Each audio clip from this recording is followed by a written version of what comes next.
मेरा नाम डॉक्टर गौरव दीक्षित है, मैं ब्लड कैंसर स्पेशलिस्ट हूँ। तो आज कैंसर वर्ल्ड कैंसर जो आप क्या मैसेज देना चाहिए? इस ब्लड कैंसर डे पे मेरा मैसेज यही है कि हमें ब्लड कैंसर के लक्षण को पहचानना है और इसके बारे में विजिलेंट रहना है। अगर ऐसे कोई लक्षण हमारे परिवार में या हमारे मित्रों में किसी को आते हैं तो उसको डॉक्टर के पास लेके जाना है।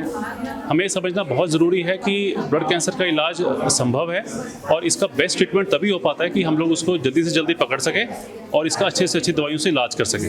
क्या लक्षण है? इसके लक्षण जो होते हैं वो ब्लड कैंसर के 3 टाइप के लक्षण होते हैं। जैसे लाल खून की कमी से होता है अनीमिया। अनीमिया से क्या होगा, पेशेंट्स को सांस चढ़ता है, छाती में दर्द होता है, शरीर में पीलापन लगता है, सर में दर्द होने के जैसे सिम्टम्स आते हैं, कमजोरी आती है, तो ये लाल खून की कमी से होता है। क्या डाइट से इसको मेंटेन किया जा सकता है? डाइट से मेंटेन हो सकता है। मोस्टली हमारे देश में, भारत में 50% of females, 50% females iron deficiency से पीड़ित हैं। तो डाइट से एक हद तक हम लोग आयरन डिफिशिएंसी को ट्रीट कर सकते हैं, तो डाइट इसमें ज़रूरी है। बट ब्लड कैंसर सिर्फ डाइट से ठीक होने वाला नहीं है। अगर वही लक्षण परसिस्टेंट रहता है, डाइट लेने के बावजूद भी कमजोरी रहती है, तो उस केस में हमें देरी नहीं करनी है और डॉक्टर के पास जाना है।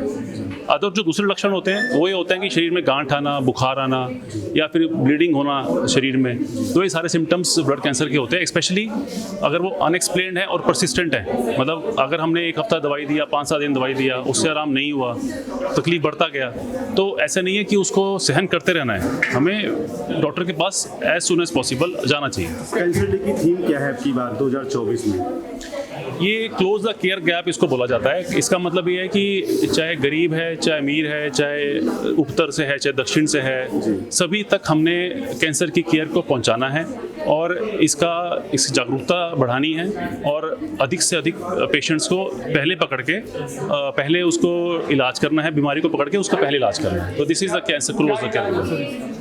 देखिए, ब्लड कैंसर का जो इलाज होता है वो तकरीबन 3 तरीके से होता है। पहला होता है कीमोथेरेपी। कीमोथेरेपी में हम लोग जो कन्वेंशनल कीमोथेरेपी है वो देते हैं, उसके साथ साथ इम्यूनोथेरेपी भी होती है, वो भी इंजेक्शन के माध्यम से होती है। इम्यूनोथेरेपी से जो साइड इफ़ेक्ट्स हैं वो बहुत कम होते हैं। तीसरे टाइप की थेरेपी होती है टारगेटेड थेरेपी, मतलब उसमें भी जो साइड इफ़ेक्ट्स के होते हैं उसके चांस कम होते हैं होने के। और जो दूसरा इलाज होता है वो होता है रेडियोथेरेपी।